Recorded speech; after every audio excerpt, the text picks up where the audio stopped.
Halo teman-teman Hiborei, berjumpa lagi pada video saya. Pada kesempatan kali ini saya akan berbagi pengalaman bagaimana cara saya membuat pupuk organik padat. Pupuk organik padat yang kita akan buat kali ini adalah pupuk kompos. Pupuk kompos dapat terbentuk karena ada proses penguraian yang dilakukan oleh dekomposer. Contoh dekomposer adalah bakteri pengurai dan juga jamur yang dapat mengurai bahan-bahan organik. Bahan pembuatan kompos bisa berasal dari tanaman-tanaman asli.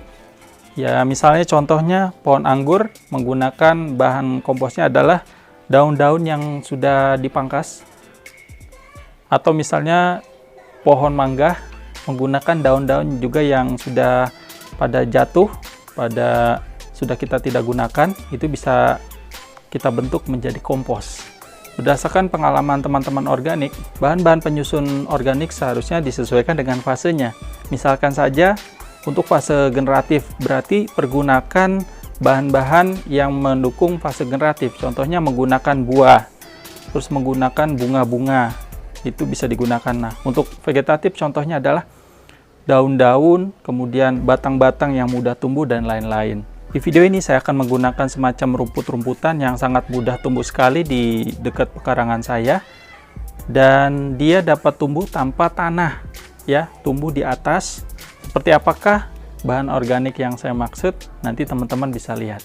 Sebelum menonton video ini, mohon teman-teman untuk tekan tombol like dan juga tekan tombol subscribe agar tidak ketinggalan video-video berikutnya. Selamat menonton. Ini adalah tanaman yang akan kita jadikan sebagai bahan utama pembuatan kompos vegetatif kita pada kali ini. Teman-teman yang tahu namanya silakan bisa komentar di bawah. Ini adalah bagian bawah dari tanaman itu. Jadi memang tidak mengenai tanah. Tanaman ini sebenarnya posisinya ada di atas, jadi dia tumbuh subur di atas tembok ini. Lihatlah pertumbuhan tanaman ini, sangat masif sekali ya tumbuhnya. Dia menjalar kemana-mana, padahal ini tumbuhnya ada di atas ya. Tanaman ini dapat tumbuh kira-kira 3-4 meter di atas permukaan tanah. Luasan dari tanaman ini saya perkirakan sudah 4 x 4 meter.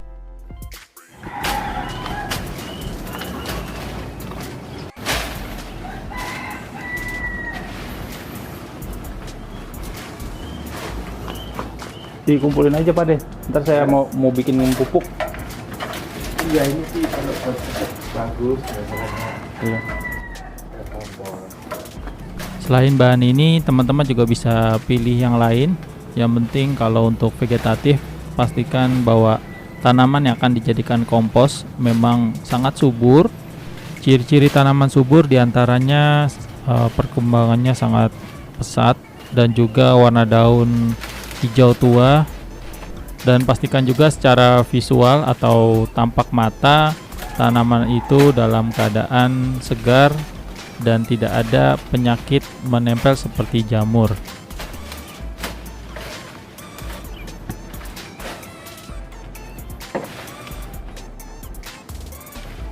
Posisi tanaman ini lumayan tinggi, jadi diperlukan tangga supaya dapat menjangkau tanaman ini dan juga mempermudah dalam pembabatan serta pencongkelan tanaman.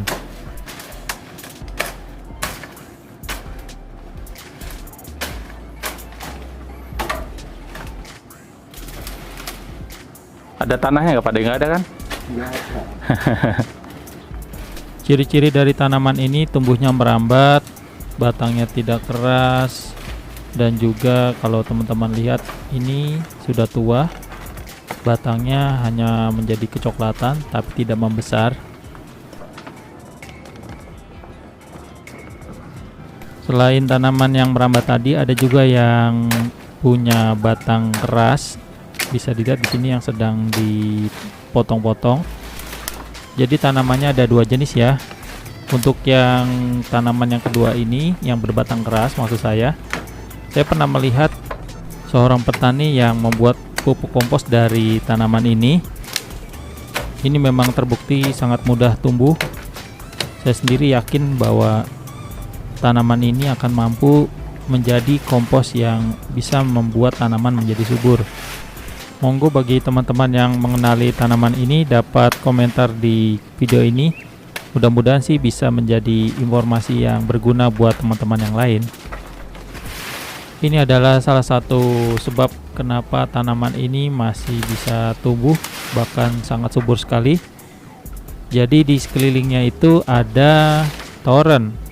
Toren ini sering luber airnya dan membuat sekeliling tanaman menjadi basah.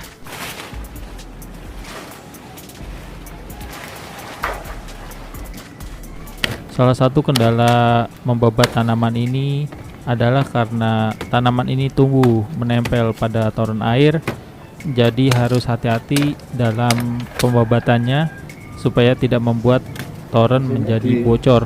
Karena kalau sampai salah membacok, ini bisa mengenai toren.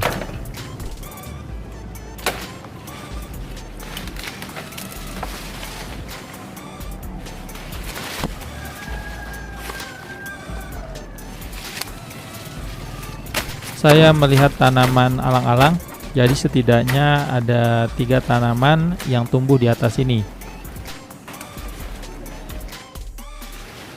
Balik lagi kita ke pembahasan pembuatan kompos.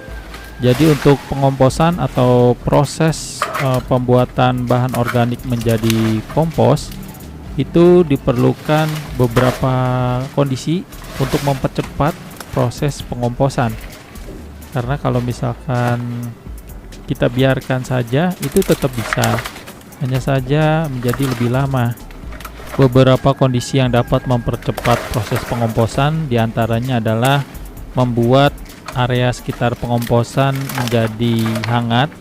Itu kita bisa buat dengan cara menutup bahan kompos, dan juga harus lembab. Jadi kita siramkan air. Selain itu bisa dibantu juga menggunakan bakteri aerob maupun bakteri anaerob, serta dapat menggunakan trichoderma untuk mempercepat proses pengomposan. Masih diusahakan untuk mencabut tanaman ini, tapi sayangnya memang agak sulit karena medannya itu menempel sekali dengan toren. Jadi harus benar-benar hati-hati pelaksanaannya supaya tidak ada yang rusak.